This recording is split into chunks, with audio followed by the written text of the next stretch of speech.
Hi అండి, నమస్తే. లక్ష్మి కథల ప్రపంచానికి స్వాగతం. అరికెపోడి కోడూరి కౌసల్యాదేవి గారు రచించిన చక్రవాకం అనే నవలను వింటున్నాం కదండి. ఈరోజు ఈ వీడియోలో మనం పార్ట్ 8 వినేద్దామండి. వెన్నెల్లో వయ్యారంగా కదలాడుతున్న కొబ్బరాకులను, మేఘ శకలాల చాటు నుండి దోబూచులాడుతున్న తారా శశాంకులను తిలకిస్తూ ఆలయ ప్రాంగణంలోని ధ్వజస్తంభపు చిరుగంటలు మలయ సమీరునితో సరసాలాడుతూ ఒలికించుతున్న మధుర గణగణహాసాలను సౌదోపరి భాగాన నిలిచి తిలకిస్తున్న కిరణ్ శ్రీరామ్ తనను మందగమనంతో సమీపించడం గమనించనేలేదు. చూడు చిన్నబాబు, ఉన్నట్లుండి హఠాత్తుగా వచ్చిన సంబోధనకు ఉలిక్కిపడి తెరతిప్పి చూశాడు. ఏమన్నయ్యా? బహుశా అతడేదో పోట్లాటకు సిద్ధమై వచ్చాడని భావించాడు. అది వట్టి బుద్ధి తక్కువది. అలాంటి పనులు జరిగాయని నాకు తెలియదు. నేను ఇదే వినడం. ఈ విషయాలు అందరికీ తెలిసేమిటి? కిరణ్ పరీక్షగా చూశాడు శ్రీరామ్ వదనం వైపు. చినబోయి ఉండడం ఆ వెన్నెల్లో స్పష్టంగా కనిపించింది. తెలియవలసిన ముఖ్యులందరికీ తెలుసు, కానీ బహిరంగం చేసి అవమానించే అల్పులెవరికీ తెలియలేదు. ఉలికిపడ్డాడు శ్రీరామ్. నాన్నగారికి తెలుసా? తెలీదు, కానీ అవసరమైతే పరిస్థితుల్లో చెప్పదలుచుకున్నాను. రాయుడు గారికి తెలుసా? గంగన్న స్పష్టంగా నేరం చేస్తూ చేతికి చిక్కిన ఆయన గుట్టుగా వదిలేశాడు. నిట్టూర్చాడు శ్రీరామ్. వారి అంత ఉన్నతిలో ఆ సంఘటనను బట్టి తెలుసుకో. ఇంతవరకు వారు గాని నేను గాని ఎవరికీ చెప్పలేదు. ఇందాక నీ గదిలో ఆయన ఏదో పెద్ద కబుర్లు చెబుతుంటేను నీకు తెలియకుండా అనవసరమని చెప్పాను, అంతే. బహుశా మీ మామగారికి కూడా తెలిసే ఉంటుందనుకుంటున్నాను ఇదంతా. అటువంటి వాళ్ల సలహాలే అలా ఉంటాయి. శ్రీరామ్ మాట్లాడలేదు. ఆ మౌనంలోనే కిరణ్కు సమాధానం దొరికింది. చాలాసేపు మౌనంగా గడిచిపోయినాక శ్రీరామ్ మంద్రస్వరంతో అన్నాడు. చూడు చిన్నబాబు, ఇంద్రాణి చాలా మంచిది. అవును, కాదని ఎవరన్నారు? చాలా ఉత్తమురాలు. శ్రీరామ్ ముఖం వికసించింది. మరి ఆమెను వివాహం చేసుకోమంటే అంత విముఖత చూపెడతావేమిటి? అసలు ఎందుకే ఈ గొడవలన్నీ? ఆమెను చేసుకుంటే శ్రీరామ్ మాట పూర్తి కాలేదు. మధ్యలోనే తీక్షణంగా ప్రశ్నించాడు కిరణ్. అయితే నన్ను బెదిరించడానికి వచ్చావా అన్నయ్య? నువ్వింత నీచంగా ఎప్పుడు మారిపోయావు? బెదిరింపు కాదురా, కొంచెం ఓపికగా విని తెలివిగా ఆలోచించు. నాగేశ్వరయ్య గారి ముందు రాయుడు గారో లెక్క. లక్షలకు లక్షలు నీ పాదాలపై పడతాయి ఇంద్రాణిని చేసుకుంటే. మామగారికి బాగా నీపైనే మోజుగా ఉన్నది. అయితే ఇంద్రాణిని చేసుకోకుంటే నాకున్న లక్షలన్నీ బూడిదైపోతాయన్నమాట. అబ్బా, ఏదో తెలివి తక్కువగా జరిగిపోయింది. ఆ విషయం వదిలేయి, అసలు వ్యవహారం చూడు. అసహ్యంగా చూస్తూ హేళనగా నవ్వాడు.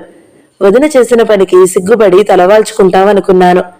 ఇంత నిర్లజ్జతో తలెత్తుకు తిరగలవని అనుకోలేదు. సరే, నీ తత్వం తెలిసాక ఇక అధికారంగా మాటలు కూడా అనవసరం.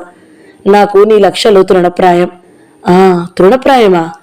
ఫణాన్ని తృణంగా భావించగల మానవుడు కూడా ఈ భూప్రపంచంలో బ్రతకగలడని శ్రీరామ్ అది వరలో ఎరుగడు. ఆశ్చర్యంతో ఆవలించిన అతడి నోరు 5 నిమిషాల వరకు అట్టే ఉండిపోయింది. అవును, కఠినంగా పలికింది కిరణ్ కంఠం. నాకట్టే పిచ్చి ఎంకిచ్చక వెళ్ళు.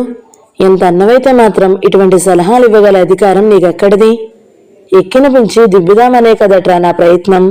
చూడు, నీకు చిన్నతనం. అంత ఆస్తి వచ్చి పడుతుంటే వృధాగా కాలదనుకునేవాడెవడైనా ఉంటాడా? ఇక ఆపుకోలేని వెల్లు బీకుతున్న ఆగ్రహంతో ఏమాత్రం వినదీయకుండా అనేశాడు. వృధాగా పోనివ్వడం దేనికి?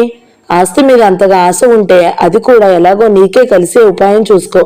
నేను కోరి చేసుకోబోతున్న రాణిని నిశ్చయమైన వివాహాన్ని తృణీకరించి మోసగించమనే సలహా ఇవ్వగలిగిన నువ్వు ఎంతటి పనికైనా వినదీయవులే అనేసి విసురుగా వెళ్ళబోతున్న అతడికి డాబాకు ఒక మూల పిట్టగోడ వారిన నిలబడిన నాగేశ్వరయ్య కనిపించగా నిర్గాంతపోయి నడవడం కూడా మర్చిపోయి నిలబడిపోయాడు నివ్వెరపాటితో. ఎంత అసహ్యించుకున్నా సిగ్గు లేకుండా మామాల్లుడు కలిసే వచ్చారన్నమాట మళ్లీ రాయబారానికి. కార్యరసానుకూలత కోసం ఎంత నైచ్చలనైనా వడిగట్టగలే వాళ్ళుంటారు. ఎంత అభిమానం చంపుకుని ప్రాకులాడే వాళ్ళుంటారు. ఆశ్చర్యము అసహ్యము కూడా కాదు, అంతకు మించిన అనుభూతి ఏదో పొందాడు కిరణ్. నివ్వెరపాటుతో మాటా పలుకు లేకుండా నిలబడిన అతడి చేతిని చనువుగా పట్టుకుంటూ అన్నాడు నాగేశ్వరయ్య. నేను వెళ్తున్నాను నాయనా, అనవసరంగా కోపగించకు. జాగ్రత్తగా ఆలోచించుకున్నాకే ఏ మాట చెప్పు. లోకం గొడ్డుపోలేదు, కానీ ఏదో ఉద్యోగస్తుడివి, బుద్ధిమంతుడవు, అటు ఐశ్వర్యవంతుడువు కూడానని ఇంతగా ప్రాధాయపడుతున్నాను. అప్పటికి కిరణ్ ఏమీ మాట్లాడలేకపోయాడు. ఇటు ఉన్నతులను గౌరవించవచ్చు, అటు అధమాదులను సరిచేయకుండా వదిలేయొచ్చు, అదిలించవచ్చు. కానీ ఇటువంటి ఏ తరగతిలోనూ చేరని వ్యక్తులతో ఎలా మసులుకోవాలో అతడికి తెలియదు. కిరణ్ మౌనం నాగేశ్వరయ్య సంభాషణను మరి కాస్త పొడిగించింది.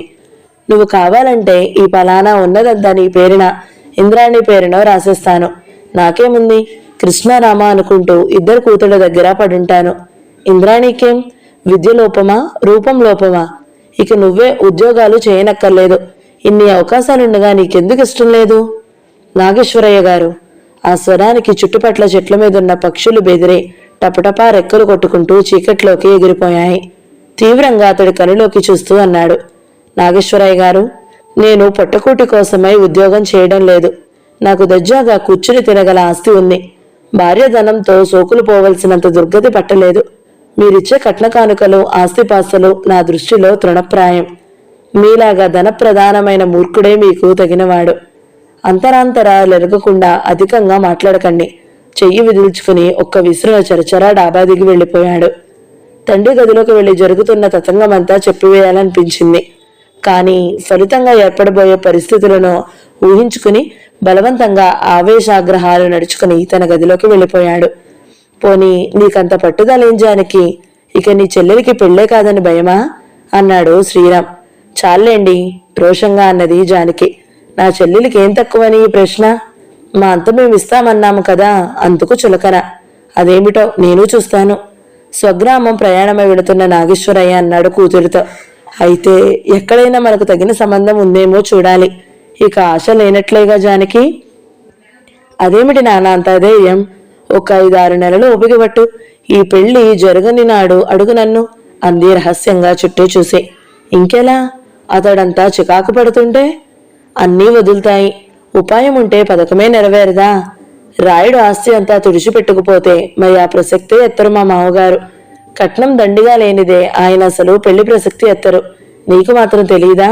అప్పుడు చిన్నబాబు ఆ ముష్టి రాణిని చేసుకుంటాడో, ఈ లక్షాధికారిని ఇంద్రాణిని చేసుకుంటాడో నువ్వే చూద్దుగాని. తృప్తిగా నవ్వాడు నాగేశ్వరయ్య. మరి నేను వెళ్తున్నాను. ఇక్కడ సంగతులేమి చెప్పుకు ఇంద్రాణితో, అది అసలే పెంకిఘటం. తెలుసులే. మరి దాని చదువు సంగతి? ఇంకా చదువుతానంటుంది. వద్దు, బిఏలో చేర్పించుకో. చదువులు ఎక్కువయ్యే కొలది మన చేతులు దాటిపోతారు. సరే మరి, ఉంటాను. నిద్ర మంచం మీద నుండే రాణిని స్మరించుకుంటూ లేచాడు కిరణ్.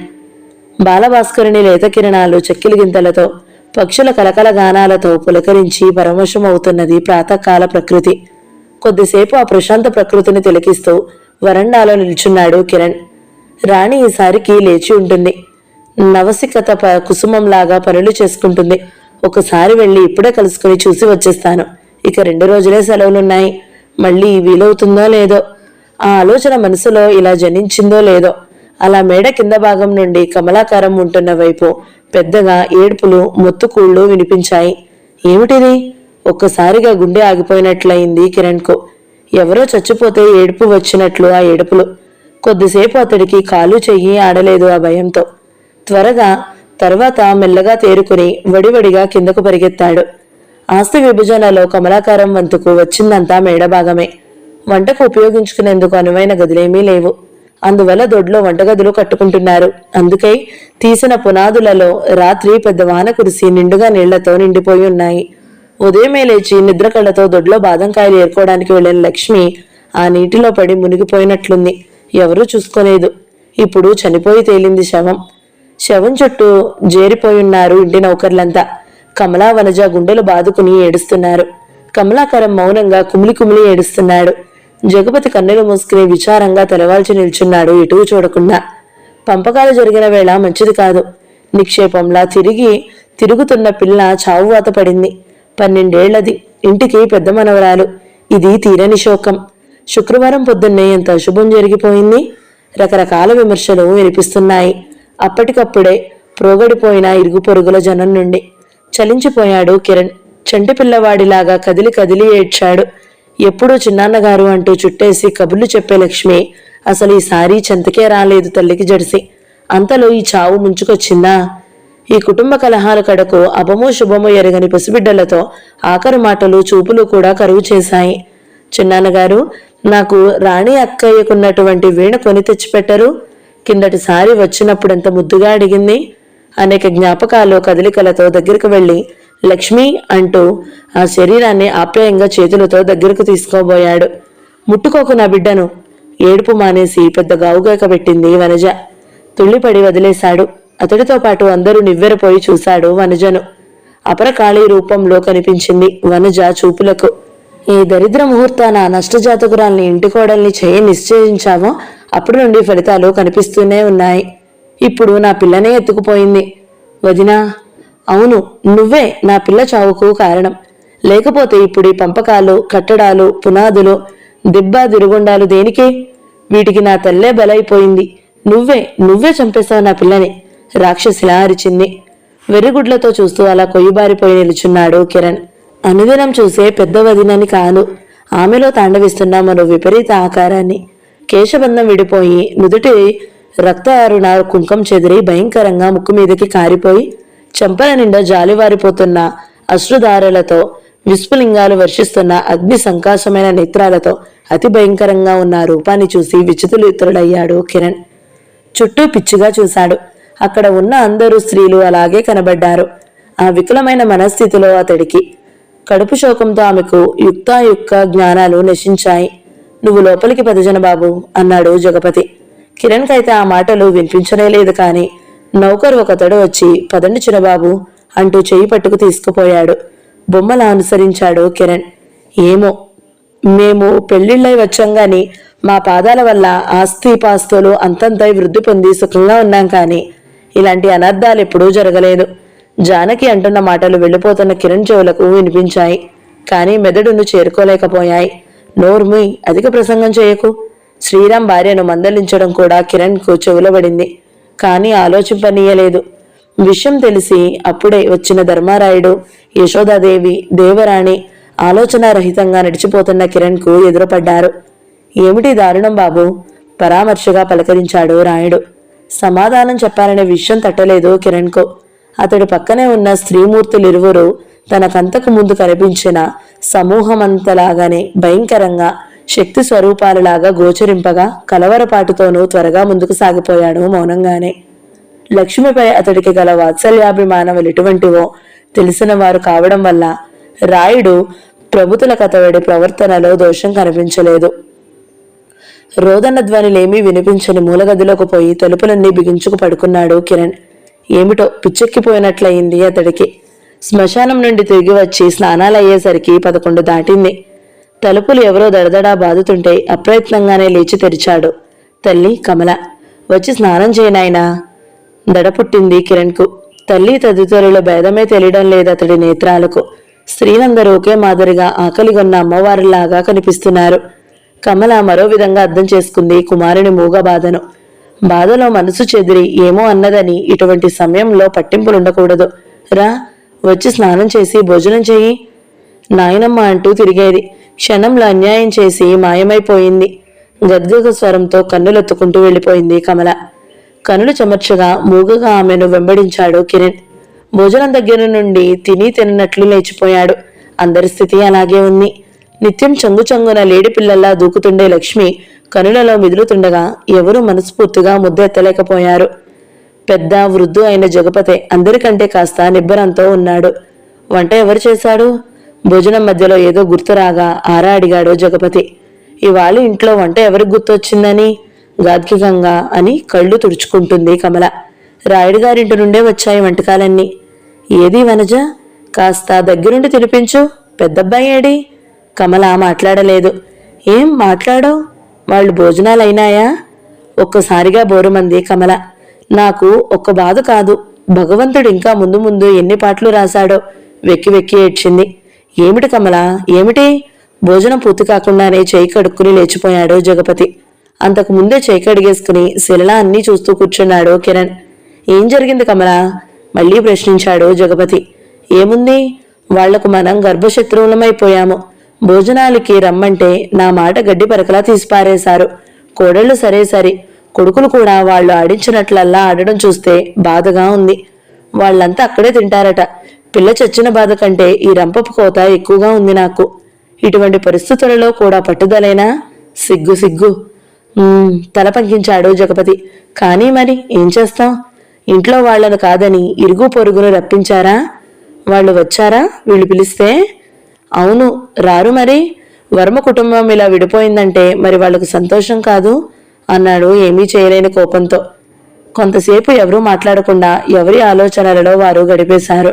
వాళ్ళనడం అటుంచి ఏమిటో నాకు అలాగే కనిపిస్తుంది అన్నది కమల సంకోచిస్తూనే. ఏమిటది? ఏ విషయంలో? సాధారణంగానే ప్రశ్నించాడు ఏమిటోనని జగపతి. ఆ పిల్ల జాతకం అంత మంచిది కాదేమోనని. ఏమిటి, నువ్వు కమలవేనా ఆ మాట అంటున్నది? అవును, ఆ పిల్ల ఇంటికి రాబోతున్నదంటేనే ఇంట్లో కలతలు ప్రారంభమయ్యాయి. ఈ ఇంటి కోడలుగా నిశ్చయమైంది. కుటుంబం చీలిపోయింది. ఇంటికి పెద్ద మనవరాలు లక్ష్మి లాంటి లక్ష్మి ఇలా అన్యాయం చేసిపోయింది. ఈ ఇంట్లో ఇటువంటి అర్ధాయుష్య వాళ్ళు ఎప్పుడైనా ఉన్నారా? ఇవన్నీ కొత్త వ్యక్తుల వల్ల వచ్చిన కొత్త మార్పులు కాదంటారా? వింటున్న జగపతి, కిరణ్ కూడా నివ్వెరపోయారు. నీకేమన్నా పిచ్చెక్కిందా? జగపతి తీవ్రంగా అడిగాడు. పిచ్చి నమ్మకం అంటారా? వెర్రిగా అడిగింది. కాదు మరి. ఈ ఆలోచన ఇప్పుడే వచ్చిందా నీకు? మన సంబంధం నిశ్చయమైన వెంటనే వాళ్లకు సుమారు 2000 చేసే ధాన్యం కుప్పలు తగలబడిపోయాయి. దానికేమంటావు మరి? అది మన కాలి ప్రభావం అంటావా? ఈ ఊరు వచ్చే ముందే నిక్షేపం లాంటి 25 ఏళ్ల కొడుకు చచ్చిపోయాడు. వాళ్లకు మన ఊరు రావాల్సి ఉండి, మన అబ్బాయికి వాళ్ళ అమ్మాయితో పాటు పూర్తిగా ఆస్తి దక్కవలసి ఉండి వాడు చచ్చిపోయాడంటావా? అటువంటి పిచ్చి ఆలోచనలు రానీకు. నిజమేలేనండి, నేనంత దూరం ఆలోచించలేదు. ఇందాక వాళ్ళంతా వచ్చారు. ఆ పిల్లను కూడా అలాగే చినబుచ్చి పంపారా? తీవ్రంగా అడిగాడు జగపతి. మాట్లాడవేం? గది దద్దరిల్లేట్టు గద్దించాడు. నేనేమీ అనలేదు, చాలా తగ్గు స్వరంతో అంది కమల. కిరణ్ అదిరిపడ్డాడు. లోలోన విచారించాడు. తనకంతవరకు ఆలోచన రాలేదు. తననే అంతలేసి మాటలు అన్నవాళ్ళు రాణిని ఇంకా బాగా అని ఉంటారు. నేనేమీ అనలేదు, భార్య మాటనే క్రోధ స్వరంతో రెట్టించాడు జగపతి. అంటే మిగిలిన అందరూ అని చిన్నబుచ్చి పంపారన్నమాటే కదూ? నువ్వు చూస్తూ ఊరుకున్నావా మరి? కఠినంగా అడిగాడు. కనులు నిప్పులే వర్షించాయి. బాగా భయపడిపోయిన కమల మరి మాట్లాడలేదు. చిచ్చిచ్చి చేదరించుకున్నాడు జగపతి. విన్నావా చిన్నబాబు అంతా? తలవాల్చి నిల్చున్న కిరణ్ వైపు తిరిగి ప్రశ్నించాడు. కిరణ్ మాట్లాడలేదు. కళ్ళు మూసుకుని బాధగా కణతలు రుద్దుకోసాగాడు. పిల్ల చచ్చి ఓ రోజు కూడా గడవలేదు. నేను వెళ్లడం బాగుండదు చిన్నబాబు. నువ్వు వెళ్ళి కాస్త ఏమీ అనుకోవద్దని పరిస్థితులు విషదపరచు. సాయంత్రమేమో రేపో వీలును బట్టి నువ్వు ప్రయాణమై వెళ్ళిపో. ఎందుకిక్కడ ఉద్యోగానికి సెలవు పెట్టి? అలాగేనండి. వెళ్ళు, ఆలస్యం చేయకు. ఇప్పుడే వెళ్ళు రాయుడు గారింటికి. వెళ్తానులేండి, కొంచెం సేపు పడుకోవాలి. మధ్యాహ్నం నిద్ర లేచేసరికి కొంచెం సర్దుకుంది కిరణ్ మనసు. ఎంత ప్రశాంత మనోహర వాతావరణంలో కలుసుకోవాలని తహతహలాడాడో అంతకు పూర్తి విరుద్ధమైన పరిస్థితులలో కలుసుకోవలసి వచ్చింది రాణిని. సరే, పరిస్థితుల ప్రాబల్యానికి నేనేం చేయను. దైవఘటన ఎలా ఉన్నదో అనుకుంటూ బయలుదేరాడు. రా కిరణ్ రా, ఏం చేస్తున్నారు? కాస్త కుదుటపడ్డారా అంటూ ఆహ్వానించి కూర్చుండజేశాడు ధర్మారాయుడు కిరణ్ను. మౌనంగానే కూర్చున్నాడు కిరణ్. అమ్మాయి, కాస్త కాఫీ తీసుకురామ్మా, కిరణ్ వచ్చాడు. లోపలికి కేకేశాడు రాయుడు. వెంటనే యశోద వచ్చింది ఇవలకు. ఏమీ మాట్లాడకుండా మౌనంగా ఒక కుర్చీలో కూర్చుంది. మరో 10 నిమిషాలకు రాణి వచ్చింది కాఫీ గ్లాస్తో. కాఫీ అందుకుంటూ ఆమె ముఖం చూసిన కిరణ్ ఉలిక్కిపడ్డాడు. దుఃఖప్రసన్నమై విచార నిలయమై ఉన్నది భారంగా. ఏమీ మాట్లాడకుండా ఎటో చూస్తూ కూర్చుంది. ప్రశ్నార్థకంగా యశోద రాయుడు గారుల వైపు చూశాడు కిరణ్. రాయుడు మాట్లాడకుండా అతి సాధారణంగా కూర్చుని ఉన్నాడు. యశోద అన్నది, కష్టాలు అందరికీ వస్తాయి కాని కారకులుగా భావించి అందర్నీ నిందించితే సానుభూతి కూడా దొరకదు. అమ్మా, ఆదులింపుగా అన్నది రాణి. ఎందుకు యశోద అటువంటి తర్కాలు అన్నాడు రాయుడు. తర్కం కాదు, అనవలసిన మాటే. ఇది నా బిడ్డ జీవితానికి సంబంధించింది అన్నది స్థిరంగా యశోద. మిగిలిన ఈ ఒక్కతైనా సుఖంగా సంతోషంగా ఉండాలని నా కోరిక అంటున్న యశోద కంఠం వణికింది. కన్నీరు ఆగకుండా స్రవించసాగింది. రాణి కూడా కనులు తుడుచుకుంది. ఉదయం తాను చూసి జడుసుకున్న వనజ వదనం గుర్తుకు వచ్చింది కిరణ్కు. ధర్మారాయుడు ఇక తాను వారించిన యశోద ఆగదని గ్రహించాడు. మెల్లగా పాదరక్షలు తొడుక్కుని ఎటో వెళ్ళిపోతుంటే కిరణ్ తానే ఆపు చేశాడు. ఎందుకు అలా కోపం తెచ్చుకుంటారు? కూర్చోండి, అమ్మగారు అన్నది సమంజసమే. కిరణ్కు కోపం రానందుకు ఆశ్చర్యపోయాడు రాయుడు. సంతోషించాడు కూడా. మెల్లగా అన్నాడు కిరణ్. లక్ష్మి పెద్దన్నగారి కుమార్తె అయిన నా భుజాల మీద ఆడుకుని పెరిగింది. ఒక్క నిమిషంలో అలాగైపోయిందంటే నా మనస్సు పాడైపోయింది. అందుకే ఉదయం నా గదిలో పడుకున్నాను. జరిగినదేమీ నాకు తెలియవు. ఎవరిష్టం వచ్చినట్లు వారు మాట్లాడారట. ఇప్పుడు అమ్మ నాన్నగారు నచ్చజెప్పించారు ప్రత్యేకంగా మిమ్మల్ని క్షమాపణ కోరమని. అదేమిటయ్యా, మనలో మనకు అవేం మాటలు అన్నాడు రాయుడు. యశోద కూడా కరిగిపోయింది. నాకు తెలీదా కమలవదిన గారు, జగపతి గారు ఎంత ఆదరంగా చూసుకుంటారో మమ్మల్ని. వారేమీ అనలేదు. కానీ జానకి, వనజ ఇంకా చూడవచ్చిన వారు అనేక రకాల సూటీపోటీ మాటలు విసిరితే భరించలేకపోయాము. వాళ్ల తత్వమే అంతండి. వదినలకి వివాహం ఇష్టం లేదని మీకు తెలుసుగా, మరి బాధపడితే ఏం ప్రయోజనం అండి తెలిసి. వాళ్ళ అసూయ మనల్ని ఏమీ చేయలేదు. నిజమే, కానీ ఏమిటో అందరూ నా కూతుర్ని తలొక మాట అంటుంటే భరించలేక ఏదో అన్నాను. నొచ్చుకోకు నాయనా అన్నది యశోద. దానికేంలేండి అంటూ, రాణి నువ్వు కూడా అలాగుంటే నేనేం చేయని చెప్పు. వాళ్ళేదో అన్నదానికి రాధా బాధ్యత అన్నాడు. లేదు అందుకు కాదు అంటూ విశాల నయనాలను మెల్లగా పైకెత్తింది. నాకు ఆ విషయమై ఏ బాధ లేదు. లక్ష్మిని మర్చిపోలేకుండా ఉన్నాను. ఎప్పుడూ పాటలు నేర్పమని పాడమని గొడవ చేస్తూనే ఉండేది నా చుట్టూ తిరుగుతూ. ఏమిటో ఆ చావులు, వీటి అంతరార్థాలు. మన చుట్టూ తిరుగుతూ ఉన్నవాళ్ళు ఈ చావుతో ఏమైపోతారు, ఎక్కడికి పోతారు? సమంగా నాలోనూ అవే ఆలోచనలు రేగుతున్నాయి అన్నాడు కిరణ్ నెమ్మదిగా. ఇక చాలించండి వాత్సల్యపూర్వకంగా మందలించాడు ధర్మారాయుడు. ఏవో జరుగుతూనే ఉంటాయి. అతిగా విరాగుకు మళ్ళీ ఆలోచించకూడదు.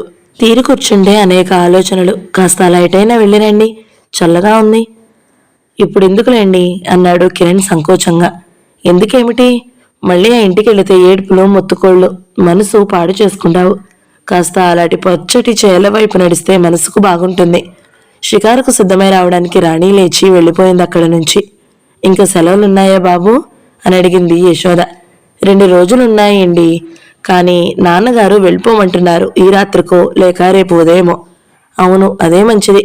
విచారం ఉంటే ఉండొచ్చు, కానీ విషపు మనుషుల మధ్య ఉండడం ఆరోగ్యం కాదు.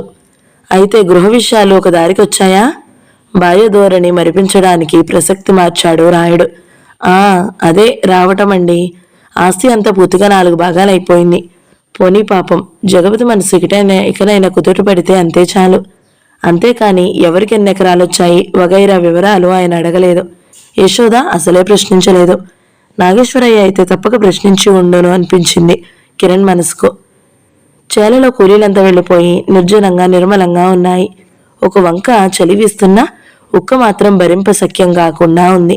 అప్పుడప్పుడు వానలు పడుతున్నా ఖాళీ ఉన్న భూమి మీద చినుకులు పడి లోపల ఉష్ణమంతా బయటకు తేవడంతో ఏమాత్రమూ సుఖము కలగపోగా తాపం అధికమై చిరాకు కలగజేస్తుంది. నడిచి నడిచి ఒక మామిడి చెట్టు కింద ఆసీనులయ్యారు కిరణ్ దేవరాణిలు. అంతవరకు ఎవరూ ఒక్క మాటైనా మాట్లాడలేదు. అప్పుడు కూడా మాట్లాడుకోవడానికి ఏమీ తోచలేదు ఎవరికి. ఇరువురి మనసులను అనిర్వచనీయమైన ఉదాసీనత ఆవరించింది. మాట్లాడాలని లేదు, అలా అని మౌనంగా ఉండాలని కూడా లేదు. ఒక్కొక్క మట్టి బిడ్డ తీసి చెరువులోకి విసిరసాగింది రాణి. నిర్మలంగా ఉన్న నీటిలో అలలు రేగి చిత్ర విచిత్రమైన కదలికలు కనపట్టసాగాయి. భాస్కరునికి వీడ్కోలిస్తూ తామర పుష్పాలు ముకుళించుకుపోయాయి. చంద్రోదయం కోసం నిరీక్షిస్తూ తొంగి తొంగి చూస్తున్నట్టుగా కలువలు ఒక్కో రేకు విడవడుతున్నాయి. మామిడి చెట్ల మీద రామచిలుకలు ఒకటే గొడవ చేస్తున్నాయి. దినకరని కడపటి స్పర్శతో పులకించిన నీటి అలలపై మెరుపు. మరి దర్శనం కొరకై నిశి అంతా వేచి ఉండాలనే నిరాశ నీరు నీడల ఆవరింపుతో వెంటనే మాయం కాజొచ్చింది. రాణి ఏమో చెప్పడానికి మృదువుగా సంబోధిస్తూ ఆమె వంక చూసిన కిరణ్ కలవరపడ్డాడు. ఏమిటి రాణి అది? కలవరపాటుతో ప్రశ్నించాడు. ఆదరంగా దగ్గరకు తీసుకుని సానుభూతితో కలలు తుడిచాడు. నువ్వు నాతో మనస్సు విప్పి మాట్లాడడం లేదు, ఏమిటో చెప్పు. వెళ్లేలోగా తిరిగి కలుసుకుంటామో లేదో. రాణి ఏమో చెప్పబోయింది, కానీ వెక్కిళ్ళు మాటలకు అడ్డు వచ్చాయి. ఏం అప్పుడే వెళ్ళవద్దంటావా? ప్రయాణం మానుకోనా? వద్దు వెళ్ళండి. అక్కడ మీరైనా నిర్మలంగా ఉండండి. ఎంత మాట రాణి, నిష్ఠూరం ఆడుతున్నావా? ఏం చేయమంటావు చెప్పు నన్ను. ఎప్పుడు నీ ఆజ్ఞ మేరకే బద్దుడనే. ఏమీ లేదు, నాకేమిటో భయంగా ఉంది. కళ్ళు తుడుచుకుని లేచి కూర్చుంది రాణి. అందరూ అన్నారని కాదు, కానీ చూడండి, ఈ జరిగేవన్నీ చూస్తుంటే నాకు నిజంగా నేను నష్టజాతకురాలినేమో అనిపిస్తుంది. రాణి ఏమిటా మాటలు? అలాగైతే నేను అసలు వినను. కాదు, వినే తీరాలి. ఇంతకు ముందేగా బలవంతం చేశారు చెప్పమని. ముందు ఆ కళ్ళు తుడుచుకో. ఏది నవ్వు? నవ్వెలా వస్తుంది? నా మనస్సు నిర్విరామంగా ఏడుస్తుంది. ప్లీజ్ రాణి, ఆ ధోరణి ఆపు. చాలా దీనంగానూ కఠినంగానూ కూడా ఉన్నది కిరణ్ గొంతు. నాకు ఏడ్చేవాళ్ళని చూస్తే చిన్నప్పటి నుంచి కూడా ఎందుకో చాలా భయం. ఆ ముఖాలు చూడలేను. ఆ చుట్టుపక్కల నుండి కూడా పారిపోతాను. ఎక్కడ లేని జుగత్స ఆవరింపజేసి మనసు పాడైపోతుంది. నివ్వెరపోయింది రాణి మొదట. తర్వాత కొద్ది నిమిషాలకు మెల్లగా తేరుకుని ముఖం శుభ్రంగా చెరువులోని నీళ్లతో కడుక్కు వచ్చింది. ఇక ఎప్పుడు మీకు కష్టం కలిగించనులేండి. మీకు అయిష్టమైన రీతిలో ఉండను అన్నది ప్రయత్నపూర్వకంగా నవ్వుతూ. సంతోషం రాణి, చాలా సంతోషం. చెప్పిన మాటను ఇలా నీలా వెంటనే అర్థం చేసుకునే వాళ్ళు మాత్రం ఉండొద్దు. నిజంగా నా అదృష్టం నీవు నాకు లభించడం. అదే బాధగా ఉంది. మీ నమ్మకాన్ని ఎంతవరకు నిలపగలనో తెలియడం లేదు. అదుగో మళ్ళీ అదే ధోరణి వచ్చేసింది. సరే, మాటలు వద్దు. ఏది ఒక పాట పాడు. మళ్ళీ ఎన్నాళ్లకో ఆ అదృష్టం అంటూ అక్కడే మట్టిలోనే ఒత్తిగిలి పడుకున్నాడు. సూర్యుడు పూర్తిగా అస్తమించాడు. వృక్షభాగాలలో ఉన్న వెలుతురు కూడా మాయమై అంతటా మధురమైన తెల్లని వెలుగు మాత్రమే మిగిలింది. మానవ జీవికి కలగని కోరిక అంటూ లేదు. తృప్తిగా తీరిన కోరిక కూడా ఉండదు. ప్రతి ఒక్కదాని చుట్టూ ఎన్నో సుడిగండాలు, మరెన్నో విషవలయాలు. ఒక్కో ధ్యేయాన్ని చేరడానికి ఎన్నో ముళ్లబాటలపై నడవాలి. అగ్ని పరీక్షలను ఎదుర్కోవాలి. కానీ నాకింతవరకు అటువంటి కష్టాలేమీ ఎదురవ్వలేదు. పుట్టిన దాదిగా ప్రతి కోరిక కలిగిన మరుక్షణంలోనే తీరింది. అసలు కోరికలు తీర్చుకోవడం ఏమిటి? కోరకుండానే వాటంతటివి వచ్చి పాదాల చెంత వాళ్తాయి. విచారం అంటే ఏమిటో ఇంతవరకు తెలిసిందలేదు. తనకే కాదు, తన కుటుంబంలో అందరూ అంతే. సౌభాగ్య దేవతకు ప్రియ సంతానమై జీవిస్తున్నారింతవరకు. అటువంటిది ఇప్పుడు ఇంట్లో ఈ చావులు, ఏడుపులు, మనస్పర్ధలు ఏమిటి? ఎవరో పరాయి వారిని తప్ప మృత్యువును ఇంత సన్నిహితంగా ఇంట్లో ఎప్పుడూ చూచి ఉండలేదు. అందుకే లక్ష్మి శవాన్ని చూడగానే మనస్సు పాడైపోయింది. ఇంతవరకు కుదురుకోలేదు. తనకు తెలిసిన మిత్రబంధువుల అందరి వివాహాలు కూడా వారి వారి మట్టుకు ఒక్కో సమస్యగానే అయి బాధించడం తానెరుగును. కోరుకున్న పడితిని పొందిన వారు బహుతక్కువ. జీవితానికి ముఖ్య ఘట్టమైన వివాహాన్ని మనస్ఫూర్తిగా సంతోషంగా జరుపుకున్న వారే అరుదు. ఒకతరి జరిగిన వారి మాటున ఎన్నో కన్నీటి గాథలు, బాధలు. తనకు ఈ విషయంలోనూ విసుమంతైనా అవరోధం ఎదురవ్వలేదు. అసలు తన వివాహం గురించి అంతవరకు ఎన్నడూ ఆలోచించలేదు. అటువంటి తనను ఆ మండు వేసవ మధ్యాహ్నం పనిగట్టుకుని వీధి తోడుకుని పోయి దేవరాణిని చూపి ఈమె నీ జీవితానికి అవసరమని చెప్పింది. తాను వెంటనే సరేనన్నాడు. ఆ దైవమే పెద్దలచే వివాహం కూడా క్షణాల్లో నిర్ణయింపజేసింది. తాను మనసారా సంతోషించాడు. అంతే, అంతవరకే. ఆకాశాన మురిపించే చందమామ అరిచేతి అద్దంలో ప్రతిఫలించిన చందమే అయ్యింది. ఆ చందమామను కప్పివేస్తూ కారు మేఘాలు, పెను తుఫాన్లు, ఉరుములు, మెరుపులు ఉన్నాయి. ఏమిటి వైపరీత్యం? ఆలోచనలలో ఉన్న కిరణ్ పోస్టు జవాను రాకతో విధిగా ఆలోచనలు కట్టిపెట్టి వలసి వచ్చింది. 2 ఉత్తరాలు స్వగ్రామం నుండి. ఒకటి తండ్రి జగపతి రాసింది, రెండవది రాణియే రాసినట్లుంది. అందమైన దస్తూరి. అతి తీరికగా హాయిగా చదువుకోవాలి. అందుకే ముందు తండ్రి ఉత్తరం చూసుకున్నాడు. ఆశీర్వాద క్షేమ సమాచారాలతో ప్రారంభమై ఆరోగ్యాది విషయాలను పరిశీలించి ప్రపంచంలో బ్రతకవలసిన వాడు ఏ విధంగా ఇతరులకు లెక్క చేయకూడదో బోధించి సంతోషంగా ఉంటూ తరచూ స్వగ్రామం వచ్చి వెళ్లవలసిందిగా హెచ్చరిస్తూ ముగిసింది ఉత్తరం. ఏమిటో ఆ ఉత్తరం చూస్తే తల్లిని తండ్రిని చూసినట్టే కొంత సంతోషమైంది. అప్పుడు తీరికగా సంతోషంగా రాణి ఉత్తరం తీశాడు. హుషారుగా ఈలవేస్తూ ఎదుట రౌండ్ టేబుల్ మీదనున్న ఆమె ఛాయాచిత్రాన్ని ఒకసారి సంతోషంగా తిలకించాడు. మూల టీపాయ్లోని పూలగుచ్చంలోని తెల్ల గులాబీని త్రుంచి మనసారా అగ్రోనిస్తూ శయ్యపై వాని తీరికగా విప్పాడు ఉత్తరాన్ని కిరణ్ కోపంతో వెళ్ళిపోయారు. ఆ ఆగ్రహానికి కారకులైన నన్ను మనస్ఫూర్తిగా క్షమించండి. నా విచారాన్ని మీ ఎదుట వ్యక్తపరిచి మీ ఆనందాన్ని పాడు చేస్తున్నాననే సంగతి అప్పుడు తెలుసుకోలేకపోయాను. అందువల్లనే అంత వివేకరహితంగా ప్రవర్తించాను. క్షంతవ్యురాలను. ఆనంద విచారాల రజ్జులతో ఉయ్యాలు ఊగే మనవ ప్రాణికి సంతోష సమయాన దరహాసాలు చిందించడం, విచారంలో కన్నీరు కురించడం అలవాటు. ఒకప్పుడు ఆశతో నిరీక్షించడం, మరొకసారి నిరాశతో కృంగిపోవడం మానవ స్వభావం, సహజం. అంతరంగంలో చెలరేగిన ఒక తీవ్ర సంచలనానికి బాహ్యరూపం కన్నీరు. ఒక గతించిన అశుభం తలుపుకు వచ్చిన ఫలితంగా గాని, అకారణ నింద మోపబడినప్పుడు గాని, ఆత్మీయుల విషయమై ఎడబాటు వలన గాని, భరించరాని అవమానం జరిగినప్పుడు గాని మనసు తీవ్రంగా గాయపడి అందుకు పరిష్కార మార్గం అందుబాటులో లేనప్పుడు నిస్సహాయ స్థితిలో కన్నీరు చిలుకుతుంది. అవధులు మించిన అతీతావస్థను చేరినప్పుడు, శబ్ద స్వరూపంగా భాషకు మించిన అనుభూతి కలిగినప్పుడు ఆ బాధ పూర్వకానుభూతి బాష్పరూపంలో వ్యక్తమవుతుంది. ఆ స్థితిలో ఆ దుఃఖభార హృదయానికి ఒక చల్లని మాటతో కూడిన సానుభూతి, ఆదరణపూర్వకమైన లాలన అవసరం. ఈ విషయం పరిపక్వ హృదయాలకే గాని తెలియదు. హృదయాలను కదిలించే కన్నీటి మాటను కవులచే అందమైన ఆణిముత్యంగా వర్ణింపబడే ఒక్కొక్క బాష్ప బిందువు వెనుక ఎన్ని భావాలు, బాధలు, గాథలు ఉంటాయో మీకు తెలియదు. అందుకే కన్నీటిని అంతగా అసహించుకున్నారు. దుఃఖితులకు ఓదార్పు అవసరమనే గుర్తింపు లేకుండా దూరంగా పారిపోయారు. సరే, అందుకు నేనేమీ బాధపడను. ఎప్పుడో ఒకప్పుడు మీ హృదయం ఆ పరిపక్వ దశకు చేరుకుంటుంది. ఆనాడు నా ఆరాధన ఎంతో మీరే గుర్తించగలుగుతారు. ఇంతగా రాసినందుకు ఏమీ అనుకోవద్దు. మీ పురుషుల మాదిరిగా గొప్ప నిగ్రహ శక్తిని మాకు దైవం అనుగ్రహించలేదు. అందువలనే బలహీనత కన్నీటితో వ్యక్తమవుతుంది. ఏమైనా కానియండి, ఇంకెప్పుడు మీ ఎదుట నా దుఃఖ విచారాలను వ్యక్తం చేయడం గాని వ్రాయడం కానీ చెయ్యను. మాట ఇస్తున్నాను.